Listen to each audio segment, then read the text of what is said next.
Muchas gracias, Chiqui. Ahora bueno, damos paso a la comisión para que pueda hacer sus preguntas, sus comentarios. Entonces, Paquirere. Pero quisiera ver la mesa, tengo algunas dudas que se pueden solucionar ahí.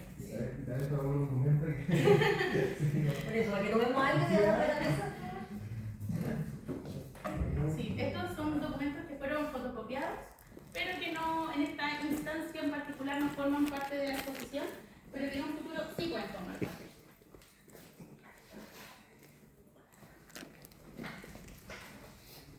Hay algunas dudas, por ejemplo, ya, entiendo la ficha, pero tú decías que están catalogados, ¿no tienen número? ¿No tienen número de trabajo?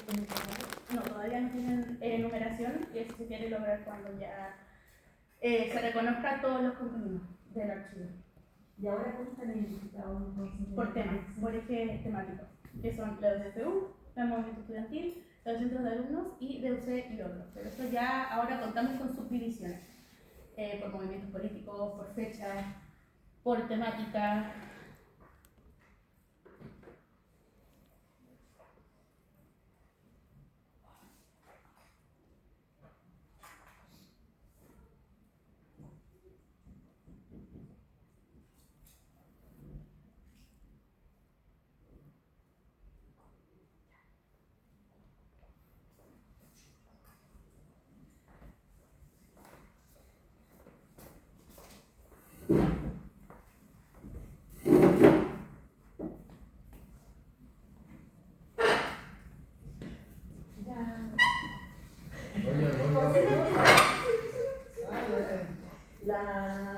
Ya, Cristina, muchas gracias por tu presentación, apasionada presentación también. También esa que por hacer el tema. A mí me parece el tema súper valioso, además me parece súper interesante el tema de los archivos y la valoración que han tenido durante los últimos años también los archivos a nivel mundial, nacional. El archivo de la Liga de la Solidaridad ha sido muy importante la memoria de Chile, el archivo nacional, que es muy antiguo, ¿no? Y que guarda una memoria importante. Y también los archivos comunitarios, cómo ha crecido la instancia de los archivos comunitarios y en esta visión también del patrimonio, ¿no? Y esa visión del patrimonio que a veces tiene tantas cosas como discutibles, la patrimonialización de repente nos trae unas buenas cosas. Pero quizás en el tema de los archivos creo que es una forma muy ciudadana como de poder asumir. Por eso me parece que el tema es súper relevante y que tú hayas recogido la memoria de la FEU también me parece muy relevante en el sentido de que tenemos estudiantes activos y que pues, están tanto organizados en tiempo, ¿no? Entonces, lo veo en los dirigentes estudiantiles, porque como profesores creo que nos movilizamos más con las normas que quizás otras cosas, pero quizás para los dirigentes estudiantiles no es tan fácil hoy día movilizar a los que me parece que este tema que haya movido tu atención me parece digno de felicitación y en ese sentido muchas gracias por traernos el tema. Tengo algunas dudas con respecto a algunas cosas que tú declaraste en tu presentación. Si quieres nos podemos ir a los objetivos y a los IOB porque ahí quisiera como preguntar algunas cosillas. Los IOB se piden y los objetivos se piden una para que puedan ser medibles, claro, no hacen ver si los objetivos que tú pusiste están cumplidos o no. Y el segundo tiene que ver como con la misma escala de exigencia que tú te planteas a ti mismo, ¿cierto? Entonces aquí yo tenía algunas dudas, por ejemplo, algunas métricas que tú planteaste que me parecían súper ambiciosas. Por ejemplo, los 500 ejemplares que tú tenías ahí, los tenías más abajito, ¿no?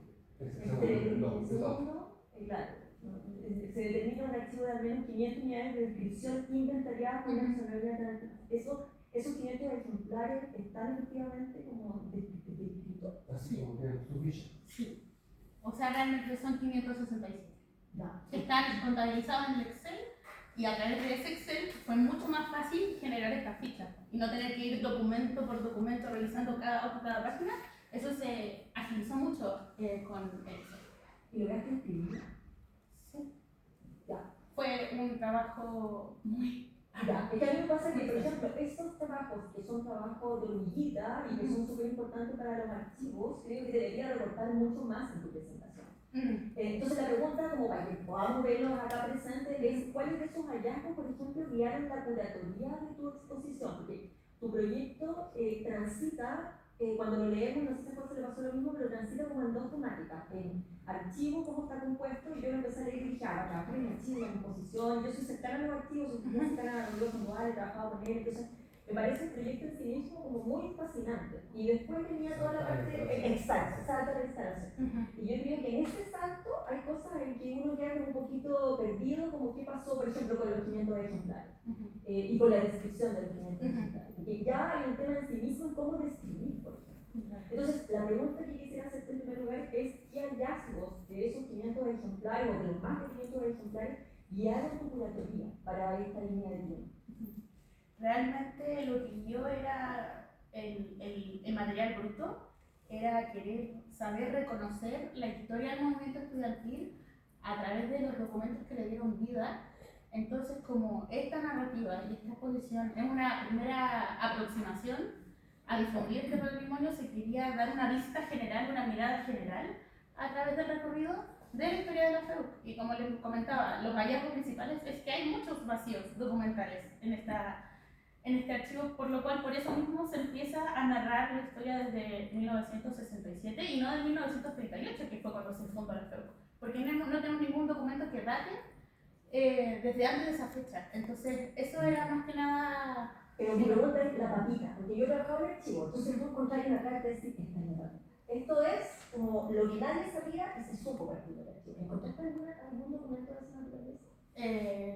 Sí, o sea, muchos. Por ejemplo... Te tiene incluido en la curatoría, por eso digo, si de alguna manera sí. Eso activó en ti decir, esto tiene que ir. Sí, por ejemplo, el periodo de refundación, antes de que yo empezara con este proyecto, yo estaba bastante metida en política universitaria, pero el periodo de refundación fue algo súper importante para la federación, ya que de vuelta a la democracia en la década de los 90, por ejemplo, fue cuando la federación de 1998 y el 99 quisieron refundar la FEU, quisieron volver a analizar sus estatutos, volver a repensar cómo es el actuar de una federación tan importante como la de la Universidad Católica, y tenemos documentos de la refundación y también de los consejeros que trabajaron en esa refundación, que eran estudiantes como todos nosotros, elegidos democráticamente, pero también uno de los hallazgos más fascinantes para mí es que uno ve a la representación estudiantil como algo bastante serio, algo muy compuesto, pero también son personas. Entonces hay algunos archivos que están rayados o dando opiniones. Por ejemplo, tenemos de la misma refundación un documento de un consejero que narra su experiencia de cómo fue el consejo de refundación, y entonces se empieza a hablar, por ejemplo, de que las mujeres del movimiento gremial a él le encantan, siendo un estudiante representante de izquierda, a él le encantan, le encuentra muy inteligentes, muy grandes, muy bonitas. Entonces también se puede ver ese lado humano y no necesariamente tan serio de los estudiantes universitarios, en este caso de la época de los 90, por ejemplo. Y ese es como ya un caso particular de esta área. Pero te lo preguntaba precisamente por lo que tú decías en tu escrito, ¿no? Que esto, como de siempre querer ser neutral de alguna manera, o darte cierta neutralidad sobre los hechos, te la dan los archivos, porque cuentan la historia, porque cuentan la historia además de instancias que son como procesos administrativos, ni siquiera es que alguien pudiera como escribiendo quizás cosas que pensara que en el futuro iban a ser muy trascendentales. Es una crónica de su tiempo, entonces eso es lo fascinante de los archivos. Por eso yo te preguntaba como de qué manera guiaron en los hallazgos de los archivos o de lo que tú planteas como en el recorrido de por qué son esos los archivos que tú encontraste y que pusiste a disposición para que lo vieran en esta primera curatoría, ¿no? Lo mismo me pasa con el cuadro de clasificación, que no me queda tan claro cómo tú llegaste a ese plan B del cuadro de clasificación, que tú le dices aquí taxonomía. Sí, bueno, realmente ese cuadro, mientras uno iba revisando, se armó solo, como que se empezaban a ver las corrientes, las tendencias, las temáticas cuando se iban revisando documento por documento. Entonces, por eso inicialmente se dividió por el tipo de soporte. Es una imagen, es un informe, es una revista, es un afiche. Esa fue la primera clasificación. Es lo que se puede ver acá, se puede ver en la ficha y también se puede ver en este Excel para reconocer cómo se imprimía, qué se imprimía, Y el soporte inicial es más intuitivo de analizar, no tan solo para mí como diseñadora, pero sino para los distintos personas que trabajan actualmente en el comité de archivos públicos. Ya, y en ese sentido, como para el cuadro de clasificación, como uno recurre harto a la institución, ¿no? Como a la institución que da vida a sus archivos, independiente que la PREU tiene esta complicación, que tú también lo señalas en el texto, que va cambiando, es muy cambiante, ¿cierto? Entonces no siempre siguen como las mismas estructuras en que, por ejemplo, se pueden haber guardado cosas distintas a una institución como la Universidad Católica o la Real Manzanillo donde yo trabajo, y en el fondo hay una secretaria que se mantiene. Las resoluciones son resoluciones. Exactamente, entonces hay una resolución, después se podría llamar de otra manera, como que tiene esas cosas. Entonces, mi pregunta reúne dos en una, para darle la palabra a José y de ahí de nuevo podemos volver a responder, que es cómo se validaron estos contenidos. Porque no, o sea, la cosa que estoy preguntando es algunas cosas que no quedaron tan claras para mí en la memoria. Entonces ahora es la oportunidad como de poder conversarla. Y es cómo se validaron estos contenidos con las personas que son hoy día parte de la institución, que tiene esta complicación, se va variando, y también sobre la viabilidad del proyecto, porque tú planteas, que me parece muy interesante, que pudiera haber diversas pedagogías, en que pudiera establecerse como en distintos momentos, pero no nos cuentan mucho del cómo, del cuándo, de cuánto vale, o sea, me encanta que se pueda transportar, me encanta que se pueda guardar, que son cosas como bien importantes, ¿cierto? Pero no tengo tan claro como cómo los socios clave, que además es intrausé, entonces podría ser como muy gráfica esa viabilidad a partir de los intrausé, incluso con fondos.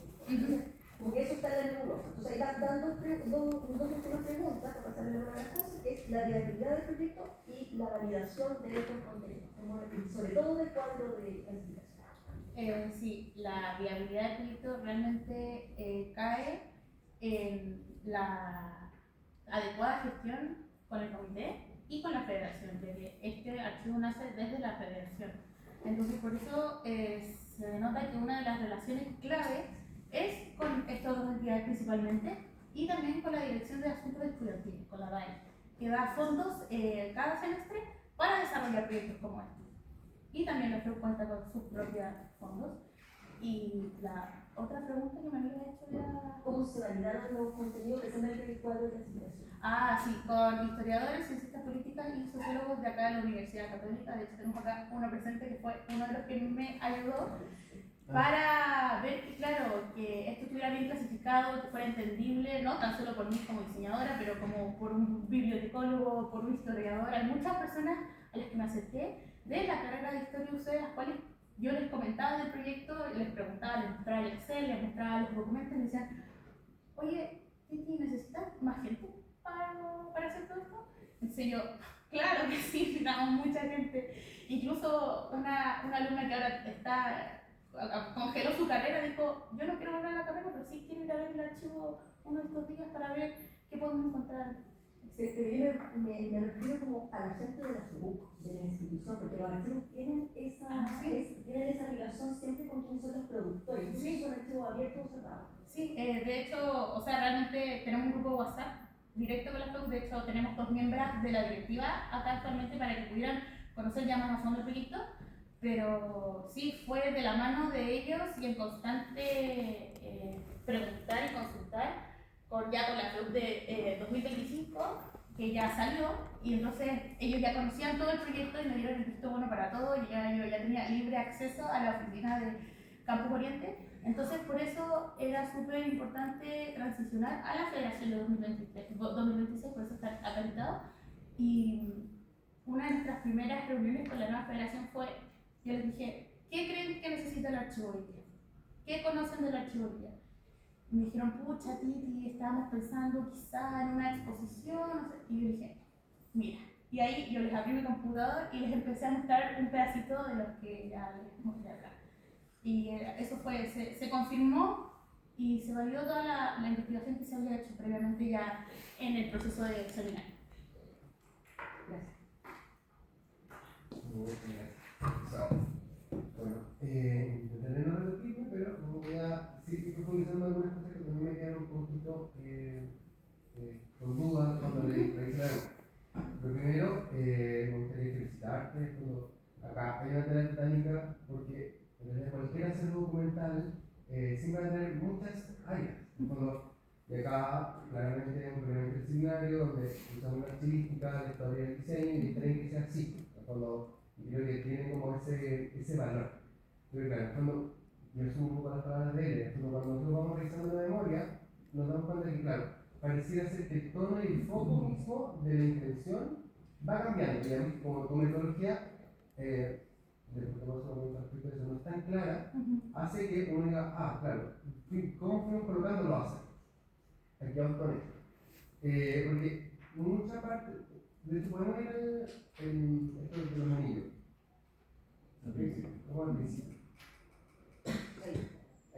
Cuando entonces esta distinción, que recuerdo que hice con base a la conversación personal, en base a estos tres anillos que son el contenido, el continente y la unidad de gestión. Pareciera ser, cuando tú comienzas a leer, que todo esto está fuertemente vinculado a la unidad de gestión. Cuando de hecho yo creo que me imagino que también él hasta te preguntas como, ¿dónde va la sostenibilidad? Porque cuando los sistemas, porque claro, estamos en un sistema, tienen que ser autorreplicantes. Cuando un sistema de tipo tiene que ser capaz de generar sus propios incentivos para que se siga reproduciendo. Y lo que pasa es que cuando vamos a hacer la solución formal, que propone esto, que está súper bueno, pero que es parte de este sistema, de cierta manera nos estamos remitiendo como al continente, como a lo que tú llamas como continente, no a la unidad de gestión. Entonces ahí genera un quiebre. Entonces ahí yo tengo un par de comentarios en este mismo sentido, porque nosotros partimos, o la detección del problema es que vemos un archivo que está apagado, desorganizado e invisible. Y lo que tú haces es un cargo de ordenarlo. Así que eso está bien, en el fondo que yo creo que ahí comparto, felicito, hacer esto, yo también traigo con la opción de salir de la universidad haciendo cosas así, y digo, ay no, que nada, como que nada, así que te felicito, y es verdad que de lo que uno no sabe lo que tiene, y muchas veces es intuitivo, estoy de acuerdo contigo, a veces es difícil con este tipo de archivos que tienen que ver con archivos comunitarios, saber que se va a encontrar con uno que no lo hace. Y a pesar de que tal vez no lo hace todo, porque como una muestra puede ayudarte a decir como, ay, esto se trataba de archivo y así podemos ir jugando. Así que creo que le dimos bueno. Hicimos que sea visible, que en el fondo yo creo que también esa era una de tus problemáticas, en el fondo que este archivo no lo conoce nadie, por ejemplo, está en una caja abandonado en un campo corriente, me imagino otra vez casino también, o en la oficina de la en la oficina de la en la oficina de azul, perfecto. Porque así está como el archivo que es de entonces, yo pensaba, sí. Ah, sí, los buques o algo. Sí, entonces dije, ah, pero bueno, parece que estaba funcionando. Pero lo que no me queda claro respecto a cómo finalmente revenimos esto que tú llamas que está apagado. Porque hay que ver la archivística comunitaria y el uso de la comunicación, lo más importante es la comunidad misma. Pero no sé realmente, y acá creo que tú me digas cómo lo viste, ¿en qué momento entra la comunidad a participar de esto? Porque, de lo contrario, porque claro, yo también entiendo que un usuario es los mismos miembros de la red. En fondo son de cierta manera la comunidad que lo conforma. Pero la idea es que, como esto intenta ser representativo de la Federación de Estudiantes de la Universidad Católica, ¿en qué momento los estudiantes de la Universidad Católica deciden qué es importante visibilizar? ¿Cuál es el discurso legítimo que se va a construir respecto a la memoria? Que al final eso a veces se construye un archivo. En el fondo, uno trata de ser objetivo, pero en el fondo estamos buscando discursos legítimos. Siempre. De hecho, es muy político. De hecho, usted sí está empapada muy gratamente de este tema. Reconoce que no está en algo neutral. Entonces, ahí te voy a preguntar: ¿en qué momento entran estas otras personas y en qué forma, en qué mecanismos? Sí, eso te lo puedo responder a través de un ejemplo que, si bien se puede ver que hubieron muchos diarios estudiantiles, estos diarios informan. Antes, en la década de los 90, también como el revista Mosaico hoy en día. Y durante los últimos años, en el movimiento estudiantil se habla de algo que es como la crisis de representación. O sea, los estudiantes no están queriendo participar, cuesta mucho llegar a los foros para votar por petitorio, para las elecciones. Entonces, pero uno que ha estado en la U estos últimos 5 años piensa que esto es un problema ya que pasó post pandemia. Pero, por ejemplo, revisando diarios de las épocas, en los 90, se hablaba también textualmente de la crisis de representación.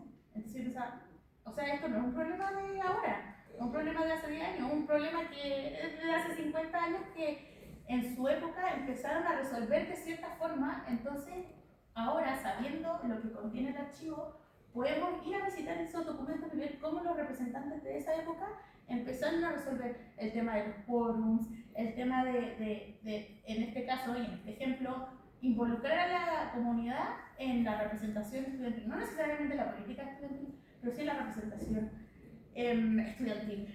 Entonces eso también es una que yo valoro mucho, que ahora sabiendo lo que contiene el archivo podemos volver atrás y ver cómo los representantes que cuando por ejemplo volvieron a la democracia, que la tuvieron muy difícil, empezaron a resolver los mismos problemas que vemos ahora en el siglo XXI.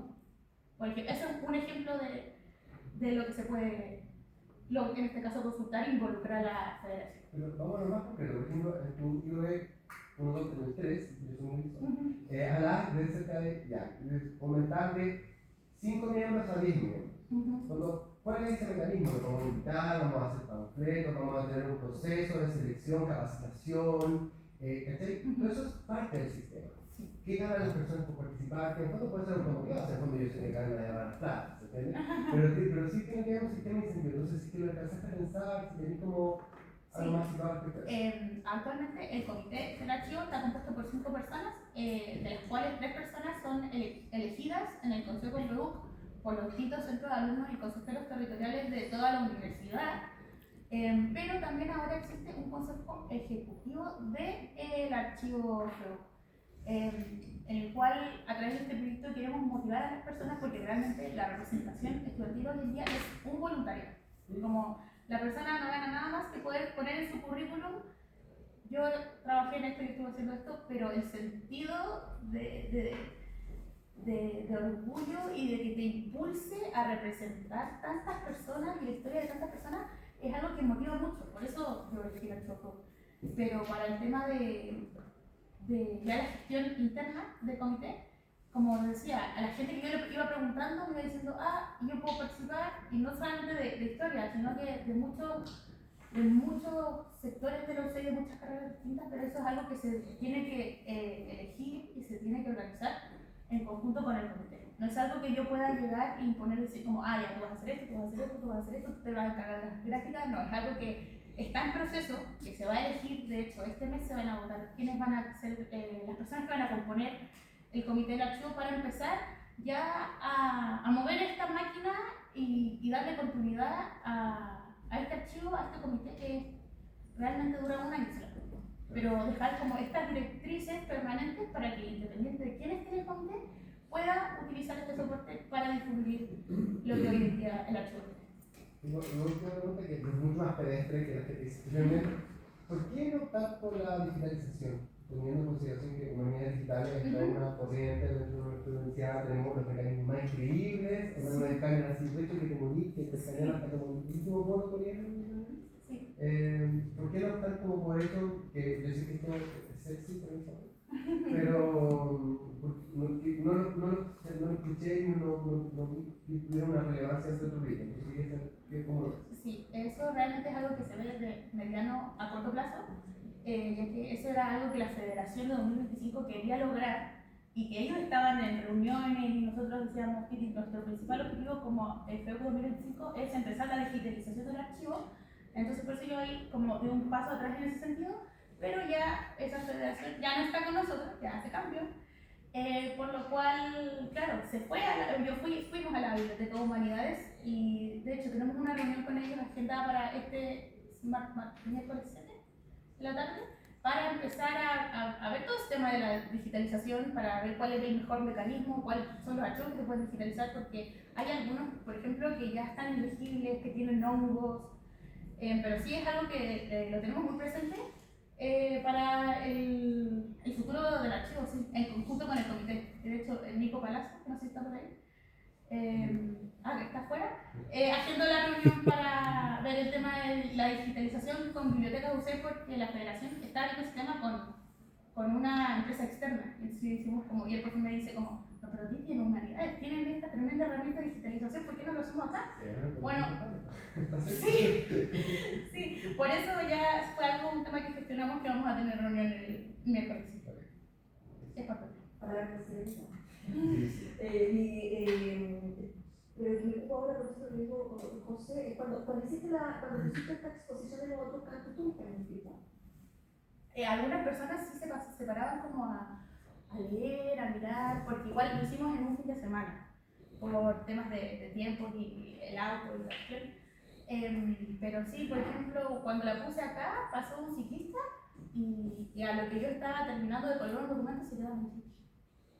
Se quedaba mirando, se quedaba viendo y en Campus San Joaquín había una señora del aseo y un jardinero como en uno de los patios diciéndome: ¡oh, qué bonito el color! o no se le vayan a volar, mijita. Dijo: no, si está hecho el enganche para que no se vuelen, porque claro, en todos los patios de la UC hay muchísimas corrientes de viento, entonces eso fue algo que también se sintió moviendo este extracto de la exposición al espectro. Eso... No se preocupe. Pero claro, me insisto yo en el tema de la viabilidad y me parece que este trabajo de todas maneras debe continuar. Yo te recomiendo que, o sea, por eso te hacía la pregunta y yo creo que después también por ese lado, o sea, de infraestructura o conocimiento de archivos, o sea, el mismo Rodrigo ha hecho una cosa increíble dentro de la universidad, el archivo de arte, el archivo original, o sea, el trabajo en archivística realmente dentro de la universidad es súper interesante, humanidades digitales, como que ha abierto toda esta puerta. Yo te lo puse, bueno, otras cosas que no alcanzamos a decir ahora, me pasa lo mismo, no hay una discusión sobre temas de archivos digitales, que es el tema ahora, el tema de los archivos, entonces, exactamente, o sea, que pareciera que hay que como meterse ahí a propósito del tema de la PU, que yo creo que incluso la nomenclatura que tú usas, como que no está tan alineada con temas de archivística, que ahí Rodrigo Sandoval te podría ayudar muy directamente, ya tener el contacto, entonces yo te invito a hacer eso. Y otra pregunta que se hace, ¿algo que no te hayamos preguntado que tú quieres decir?